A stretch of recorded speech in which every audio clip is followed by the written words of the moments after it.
প্রিয় বন্ধুরা আমার, আল্লাহ রাব্বুল আলামিনে আমাদের একমাত্র আপনজন। কারণ তিনি বিপদের সময় আমাদের পাশে থাকেন।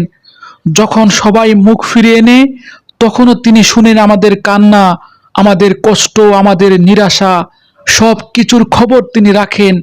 এই ব্যাপারে আল্লাহ রাব্বুল আলামিন নিজেই বলেন, আর কষ্টে সৃষ্টে যখন মানুষ তাকে ডাকে, তখন তিনি তার ডাকে সাড়া দেন। দুঃখ, কষ্ট, আপদ, বিপদ এগুলো আমাদের পরীক্ষা। এগুলো আমাদের হৃদয়কে আল্লাহর দিকে আরো বেশি করে ফেরায়। কেউ কষ্ট পাচ্ছে মানে এই নয় যে সে আল্লাহর দয়া ও করুণা থেকে বঞ্চিত। আসলে দুঃখী মানুষের সাথে আল্লাহর সম্পর্ক আরো বেশি ভালো হয়।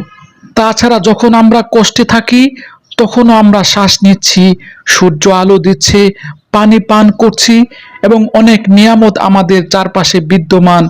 আমাদের হাতে যদি 10টি সমস্যা থাকে, তাহলে আমাদের আছে হাজারো নিয়ামত, যেগুলোর কোনো হিসাব আমরা দিতে পারবো না।